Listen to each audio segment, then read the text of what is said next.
कार्बनिक यौगिकों के नामकरण के बारे में बताया जा रहा था। बहुत सारे प्रकार के क्रियात्मक समूह वाले कार्बनिक यौगिकों के नामकरण के बारे में आपको बताया जा चुका है। पिछले क्लास में आपको क्रियात्मक समूह फंक्शनल ग्रुप वाले कार्बनिक यौगिकों के नामकरण के बारे में समझा रहे थे। जो प्रमुख रूप से नामकरण आपने अब तक पढ़ लिया है, उसमें सिंगल बॉन्ड वाले एल्केन का नामकरण, फिर डबल बॉन्ड वाले एल्कीन का नामकरण, और फिर ट्रिपल बॉन्ड वाले एल्काइन का नामकरण। फिर उसके बाद आपको क्रियात्मक समूह OH अर्थात एल्कोहल क्रियात्मक समूह वाले कार्बनिक यौगिकों का नामकरण, फिर CHO अर्थात एल्डिहाइड क्रियात्मक समूह वाले कार्बनिक यौगिकों का नामकरण, CO अर्थात कीटोन क्रियात्मक समूह वाले कार्बनिक यौगिकों का नामकरण, यहाँ तक आपको, और एनहाइड्राइड कार्बनिक यौगिकों का नामकरण कैसे किया जाता है, और फिर एमाइड CONH2 क्रियात्मक समूह वाले कार्बनिक यौगिकों का नामकरण कैसे किया जाता है, इतना आपको बताया जा चुका है। कुछ और भी प्रमुख क्रियात्मक समूह आपके कोर्स में है, उनके नामकरण को भी समझना है। नामकरण के रूल्स जो पीछे बताए जा चुके हैं, जिनको अप्लाई कर चुके हैं, उन्हीं के आधार पर ही करना है। बस आपको क्रियात्मक समूह पहचानना अच्छी तरह से आना चाहिए। क्रियात्मक समूह पहचान रहे हो और उसके सफिक्स को पहचान रहे हो तो फिर नामकरण में कोई दिक्कत नहीं आएगी।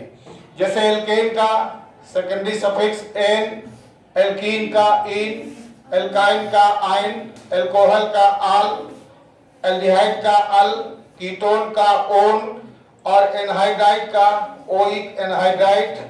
एक और क्रियात्मक समूह भी आपको बताया जा चुका है, वो था COOH कार्बोक्सिलिक एसिड समूह, कार्बोक्सिलिक एसिड समूह। यहाँ तक आप पढ़ चुके हैं कार्बोक्सिलिक एसिड ग्रुप। इसका सफिक्स आपको बताया गया है ओइक एसिड, ओइक एसिड। इसका था ओइक एनहाइड्राइड।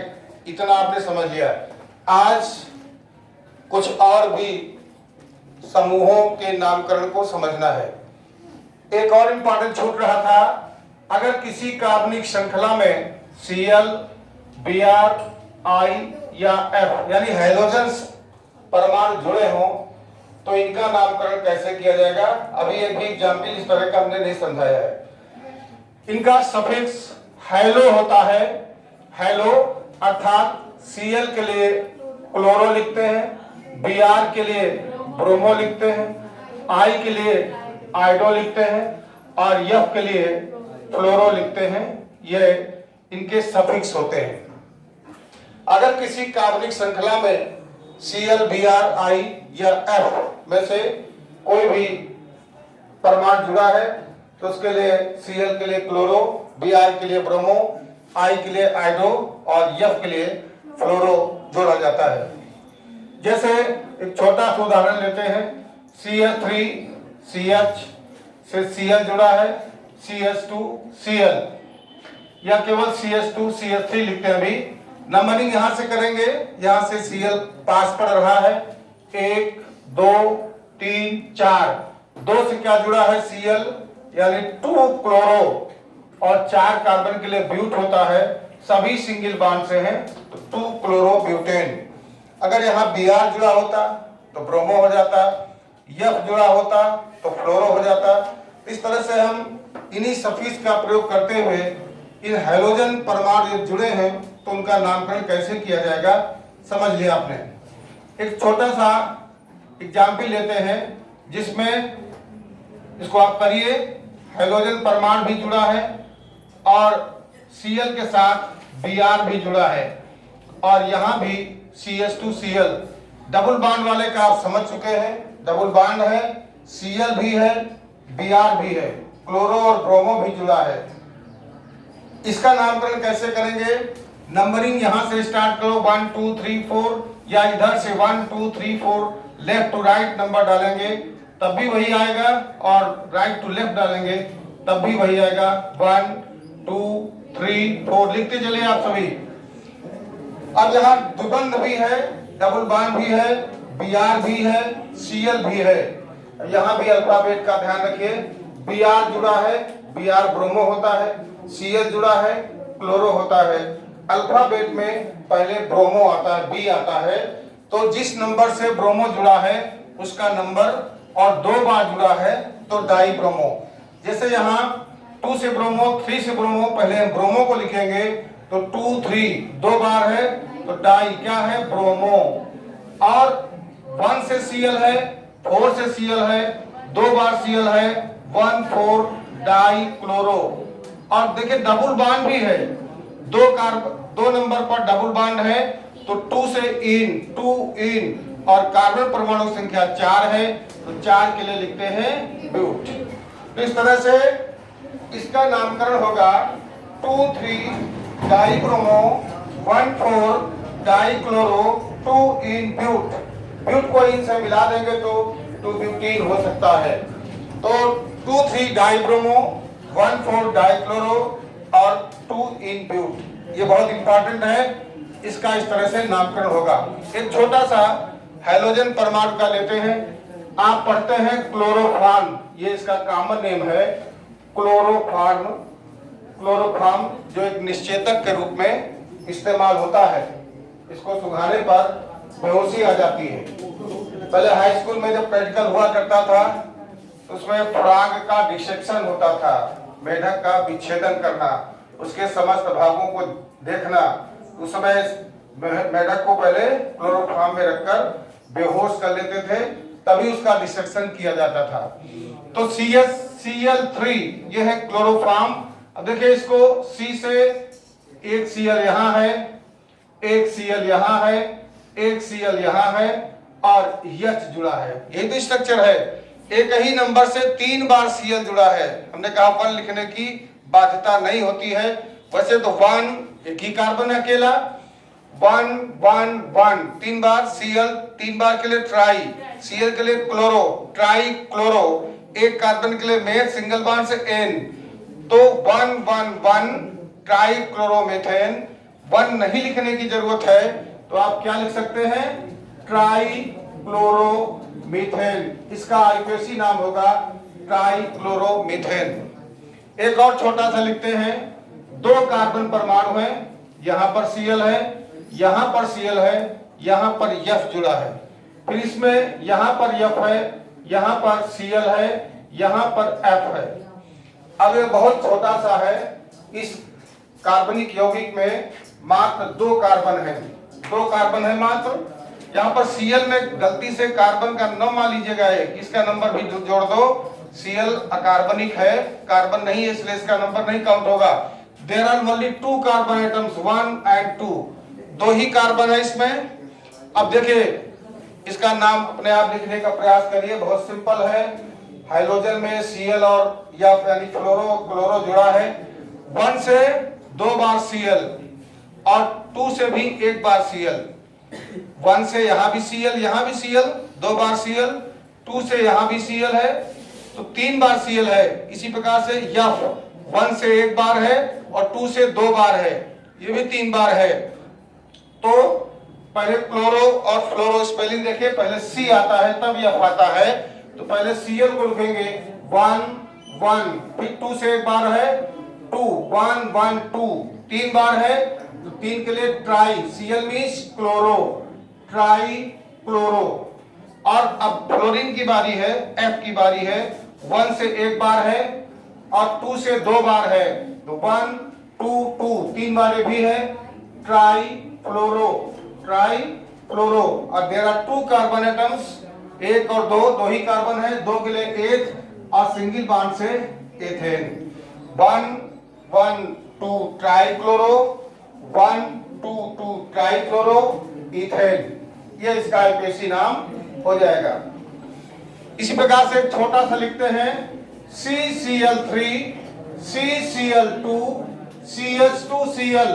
देखिए केवल Cl परमाणु से जुड़ा हुआ ये कार्बनिक यौगिक है CCl3, CCl2, CH2Cl। इसका आईयूपीएसी नाम अपने आप बना सकते हो। कार्बन परमाणु, there are 3 carbon atoms, 3 carbon परमाणु हैं और प्रत्येक कार्बन परमाणु से केवल Cl परमाणु जुड़ा हुआ है। तो इसका आईयूपीएसी नाम क्या होगा? बहुत आसानी से आप इसको लिख सकते हैं। देखिए, इसको पहले स्ट्रक्चर रूप में लिखते हैं। C से 3 बार Cl है, यहां भी है, यहां भी है, यहां भी है। इस C से 2 बार Cl है, यहां है और यहां है, और CH2Cl। नंबरिंग उस तरफ से करेंगे जिधर से अधिकतम Cl परमाणु जुड़े हुए हैं। यहां पर 3 Cl परमाणु इससे जुड़े हैं, 1 हो गया, इससे 2 जुड़े हैं, 2 हो गया, और 3 वाले से 1 जुड़ा है। कुल मिलाकर के 3, 2, 5, 1, 6 Cl परमाणु यहाँ पर जुड़े हैं। अर्थात 6 के लिए हमने कहा था 2 के लिए डाई, 3 के लिए ट्राई, 4 के लिए टेट्रा, 5 के लिए पेंटा, 6 के लिए हेक्सा लिखते हैं। अब जब हेक्सा लिखेंगे तो 6 अंक भी होने चाहिए। 6 अंक कौन से होंगे? 1 से 3 बार Cl है, 1 से 3 बार है तो 1 1 1 यहां लिख रहा हूं, उसको ध्यान दीजिएगा। 1 से 3 बार, फिर 2 से 2 बार, कामा 2, और 3 से 1 बार, कामा 3, 1 2 3 4 5 6 टाइम हेक्सा। 6 के लिए हेक्सा। क्या चीज 6 बार है? क्लोरो। Cl है तो chloro. And there are 3 carbon atoms, 3 के लिए प्रो और सब सिंगल बॉन्ड से हैं तो N। इसका नाम होगा 1 1 1 2 2 3 हेक्सा क्लोरो प्रोपेन। इस तरह से हम हैलोजन परमाणु यदि किसी कार्बनिक श्रृंखला में जुड़े हैं तो उसका आईयूपीएसी नाम लिख सकते हैं। Cl का बता दिया, Br का बता दिया, क्लोरीन F का बता दिया। इस तरह से हम हैलोजन परमाणुओं के आईयूपीएसी नाम को आसानी से लिख सकते हैं। आशा है हैलोजन परमाणु वाले कार्बनिक यौगिकों का नाम कैसे लिखेंगे आपने समझ लिया होगा। अगला महत्वपूर्ण टॉपिक लेते हैं, कार्बनिक समूह लेते हैं। उसका नाम है, कल आपको एनहाइड्राइड बताया था, इस पे कंफ्यूज ना होइएगा, इसको एक बार फिर से बता दे रहे हैं। इस तरह से लिखा होता है। और एनहाइड्राइड का नामकरण हमने बताया था। एनहाइड्राइड एसिड एनहाइड्राइड है। एसिटिक एसिड के 2 अणु लिए थे, एसिड के 2 अणुओं से जल का 1 अणु निकाल लिया था, एसिड एनहाइड्राइड बन गया था।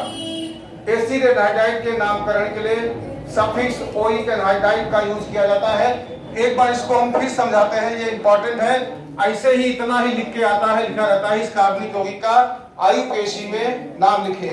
इसको हम स्ट्रक्चर को खोल देते हैं। इसका बताया था ओइक एनहाइड्राइड, 2 कार्बन है, एथेन, एथेन में ओइक एनहाइड्राइड जोड़ो, एथेनोइक। देखिए, इसको इस तरह से लिख जाए तो इसमें कंफ्यूज मत होइएगा कि ऐसे लिख गया ये क्या आ गया। यहाँ पर कर दिया हमने, ऐसे भी लिखा हो सकता है। देखिए यहाँ पर Cl3CO1 ये हो गया, Cl3CO1 ये हो गया, 2 बार हो गया ClCO और 1 O एक्स्ट्रा है, तो इसका नाम क्या होगा?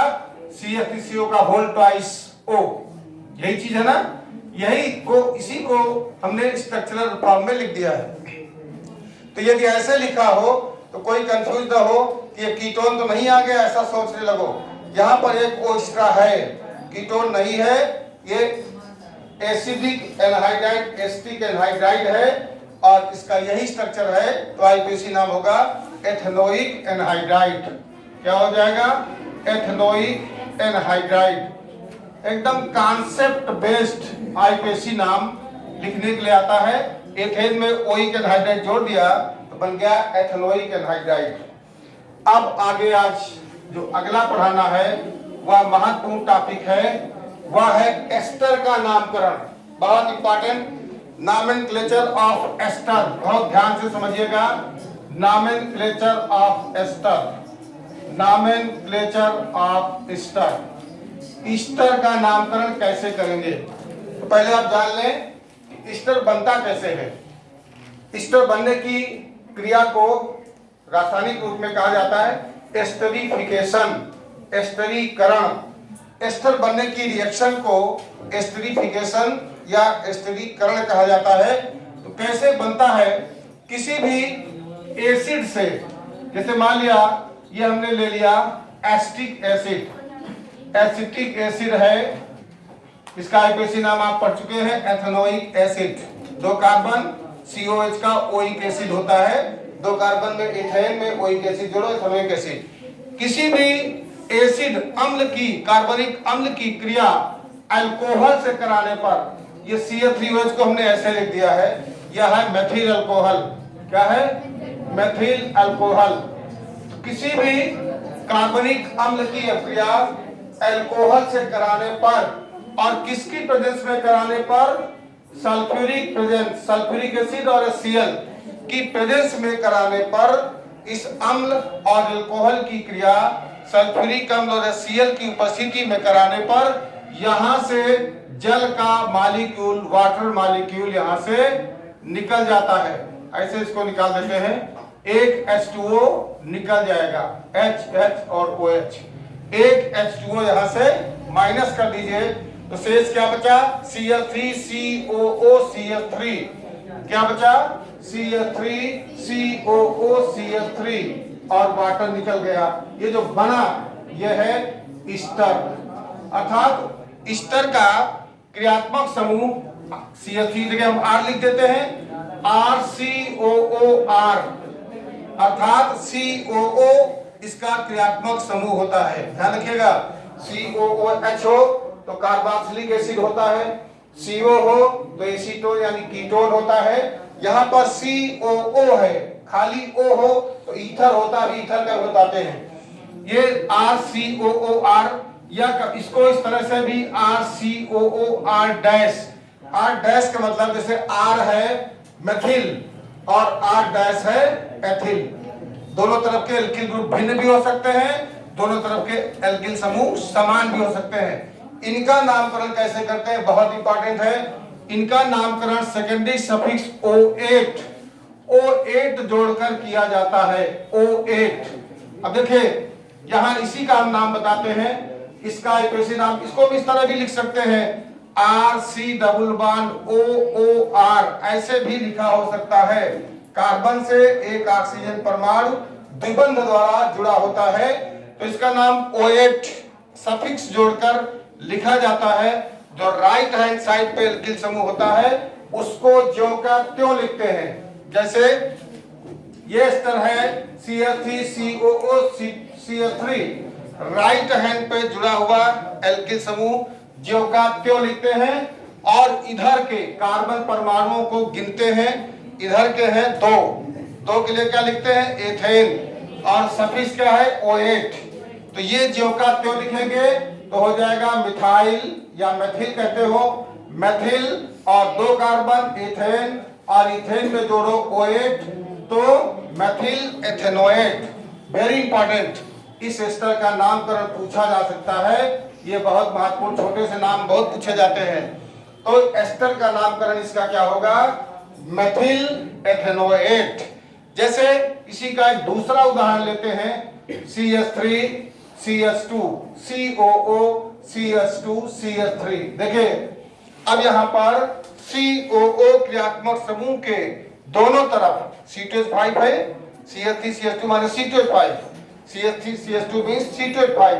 अब मेथिल के बजाय एथिल जुड़ा हुआ है तो राइट हैंड साइड पे एथिल जो का क्यों लिखा जाएगा, जो का क्यों लिख दो तो क्या हो जाएगा, एथिल। और इधर कितने कार्बन, 1 2 3, इधर है 3 कार्बन, 3 के लिए लिखते हैं प्रोपेन और सफिक्स जोड़ेंगे O8 तो प्रोपेन में OH जोड़ो तो प्रोपेनोएट, एथिल प्रोपेनोएट, प्रोपेनोएट। इसका आईपीएसी नाम, ये भी बहुत इंपॉर्टेंट है, इसका आईपीएसी नाम होगा एथिल प्रोपेनोएट। एथिल जो क्या त्यों लिखेंगे, इधर की तरफ के कार्बन गिनेंगे, इस एस्टर समूह वाले का COO का भी कार्बन काउंट होगा, 1 2 3 कार्बन है तो प्रोपेन और सफिक्स जोड़ेंगे O8 तो प्रोपेनोएट, तो एथिल प्रोपेनोएट इसका नाम होगा। सपोज करिए ऐसे लिखा है CH3 CH2 COO CH3, ये भी एस्टर है। COO देखिए, COO देखिए, समझो एस्टर है। ये ऐसे भी बांड के साथ लिखा जा सकता है, तो भी कंफ्यूज ना होइएगा। COOO पूरा देखेगा, नहीं तो समझ जाएगा कीटोन जुड़ा है। COO एस्टर है। अब देखिए यहाँ पर भी ए भी एस्टर है, COO है। मेथिल जो का क्यों लिखा जाएगा, तो मेथिल, और इधर की तरफ 1 2 3 कार्बन मेथिल, 3 के लिए क्या लिखेंगे, प्रोपेनोएट, मेथिल प्रोपेनोएट। अगर इस तरह से हो जाए CH5 COO CH3, या इधर भी केवल हो जाए CH3 COO CH3, तो मेथिल 2 कार्बन है, एथेनोएट। इस तरह से हम एस्टर क्रियात्मक समूह वाले कार्बनिक यौगिकों का नामकरण करते हैं। एस्टर क्या है, जब किसी कार्बनिक अम्ल की क्रिया प्राथमिक अल्कोहल से कराई जाती है सल्फ्यूरिक अम्ल और Cl की उपस्थिति में, तो इससे जल का अणु निकल जाता है। परिणाम स्वरूप जो बचा हुआ प्राप्त कार्बनिक यौगिक होता है वह एस्टर होता है। एस्टर बनने की इस क्रिया को हम एस्टरीकरण के नाम से जानते हैं। ये हो गया एस्टर का नामकरण कैसे करते हैं, समझ गए होंगे। उसके बाद अब एक और महत्वपूर्ण क्रियात्मक समूह है जिसका नाम है ईथर। ईथर भी बहुत इंपॉर्टेंट है। ईथर का नामकरण कैसे करते हैं, ईथर आप सभी जानते हैं। ईथर का नामकरण कैसे करेंगे। ईथर में क्या होता है, ऑक्सीजन परमाणु से एल्किल समूह, 2 समान या 2 भिन्न एल्किल समूह जुड़े होते हैं। केवल ऑक्सीजन परमाणु से 2 समान या 2 भिन्न एल्किल समूह जुड़े होते हैं, वो ईथर कहलाते हैं। ईथर कैसे बन जाता है, इसको भी आप देख सकते हैं। Ethyl alcohol, methyl alcohol, alcohol के 2 अणु हमने लिए। एक मेथिल अल्कोहल ये है, एक मेथिल अल्कोहल CH3OH ये है।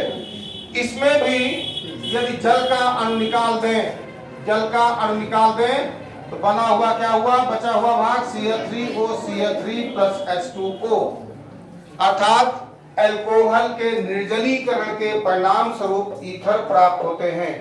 और निर्जलीकरण कराने के लिए सल्फ्यूरिक एसिड का प्रयोग यहाँ भी किया जाएगा। निर्जलीकारक जैसे P2O5 भी निर्जलीकारक होता है, फास्फोरस पेंटाऑक्साइड। यहाँ पर अल्कोहल के 2 अणुओं से यदि जल का एक अणु निकल जाए तो प्राप्त यौगिक ईथर कहलाता है। अर्थात ऑक्सीजन परमाणु से 2 समान या 2 भिन्न या एक समान या एक भिन्न एल्किल समूह जुड़ा होने से प्राप्त यौगिक ईथर कहलाते हैं। ईथर का नामकरण का तरीका थोड़ा सा अलग है। जैसे इसका नाम लिखना है CH3O CH3, वैसे इसका नाम है डाई मिथाइल ईथर। देखिए 2 मिथिल समूह जुड़े हैं, डाई मिथिल ईथर। इसी प्रकार से CH3O CH3 sorry C2H5O C2H5, दोनों तरफ C2H5 अर्थात एथिल जुड़ा है, दोनों तरफ जुड़ा है। इसका नाम होगा डाई इथाइल ईथर। इसका नाम होगा डाई इथाइल ईथर। ये तो इसके कॉमन नेम हो गए। आईपीएसी नाम क्या होगा, ईथर का, ईथर कार्बनिक यौगिकों का आईपीएसी नाम एल्केन का एल्कॉक्सी व्युत्पन्न मानकर किया जाता है। एल्केन का एल्कॉक्सी डेरिवेटिव मानकर किया जाता है। जैसे बहुत ध्यान सुनिएगा, इस ऑक्सीजन के साथ एक मेथिल को ले लीजिए और इधर वाले को एल्कॉक्सी एल्केन, ये क्या हो जाएगा, एक कार्बन है, एल्कॉक्सी माने एक कार्बन मेथॉक्सी, और इधर एल्केन जो का त्यों कहा जाएगा। तो एक कार्बन को मेथ और ऑक्सी मेथॉक्सी और ये जो का त्यों कहा जाएगा, अर्थात डाई मेथिल ईथर का नाम होगा मेथॉक्सी। एक कार्बन इधर है मीथेन, बहुत ध्यान सुनिएगा, डाई मेथिल ईथर का नाम मिथॉक्सी मीथेन। उसी प्रकार इसका देखिए, ऑक्सीजन इधर ले लिया, इधर एल्केन जो का त्यों लिखा जाएगा। यहाँ 2 कार्बन है, 2 के लिए एथेन होगा, ऑक्सीजन के लिए एथॉक्सी क्या हो जाएगा, इथॉक्सी, और इधर 2 है तो इथेन, इथॉक्सी इथेन, इसका आईपीसी नाम होगा इथॉक्सी इथेन। बहुत ध्यान सुनिएगा, बहुत कंफ्यूजन होता है, बहुत सारे क्रियात्मक समूह आपने पढ़ लिए हैं। जैसे और एग्जाम्पल लेकर बताते हैं ईथर का नामकरण कैसे होगा। जैसे लिखा है CH3O, CH2CH3, ऑक्सीजन उधर लेते हैं जिधर कम कार्बन परमाणु होते हैं। यहाँ 1 कार्बन है और ऑक्सीजन के इस तरफ 2 कार्बन है, तो कम कार्बन परमाणु के साथ लेंगे, अर्थात क्या हो जाएगा, मिथॉक्सी। एल्केन का एल्काक्सी व्युत्पन्न नाम मानते हुए इसका नामकरण किया जाता है। मिथॉक्सी, इधर 2 कार्बन है, इथेन, तो इसका आईपीसी नाम होगा मिथॉक्सी इथेन, मिथॉक्सी इथेन। वैसे मेथिल है, इधर एथिल है, CH2CH3 माने C2H5 बन गया ना, तो मेथिल एथिल ईथर होगा। कॉमन नेम क्या होगा, मेथिल एथिल ईथर, लेकिन आईपीसी नाम क्या होगा, मिथॉक्सी इथेन। इस तरह से अब आपने और सारे कौन से ग्रुप को जोड़ लिया यहाँ पर, यहाँ तक आपने कार्बोक्सिलिक एसिड तक आपको पढ़ा चुके थे। अब आपने आज पढ़ा किसका किसका, एस्टर, कार्बनिक यौगिक का नाम कैसे किया जाएगा।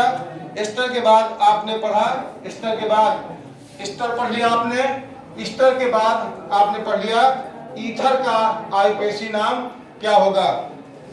आज हमने बहुत सारे कार्बनिक यौगिकों, ऐसे कार्बनिक यौगिक जिनमें क्रियात्मक समूह उपस्थित होता है, उनके नामकरण कैसे किया जाएगा इसके बारे में बताने का प्रयास किया है। अब आपके पास जो भी बुक अवेलेबल हो उसमें एक्सरसाइज खोलिए, बहुत सारे क्वेश्चंस आईपीसी नामकरण करने के लिए होंगे, उनको करिएगा। चाहे single bond, double bond, triple bond और हैलोजन भी आपको बता चुके हैं। हैलोजन का नामकरण कैसे किया जाएगा, अगर कोई हैलोजन परमाणु Cl, Br, I और F जुड़ा हो तो कैसे किया जाएगा। तो मैक्सिमम नॉमेनक्लेचर के फंक्शनल ग्रुप के आधार पर हम किसी कार्बनिक यौगिक को पहचान कर उसके सही सफिक्स का प्रयोग करते हुए बड़ी आसानी के साथ कार्बनिक यौगिक का नामकरण कर सकते हैं। ठीक है, तो आज के लिए इतना पर्याप्त है। शेष अपने बुक से एक बार घर में स्वयं प्रैक्टिस करिएगा, और जो क्वेश्चन आपको समझ में ना आए उसको आप उनसे पूछ सकते हैं। ठीक, तो आज के लिए इतना पर्याप्त है। शेष अगली क्लास में।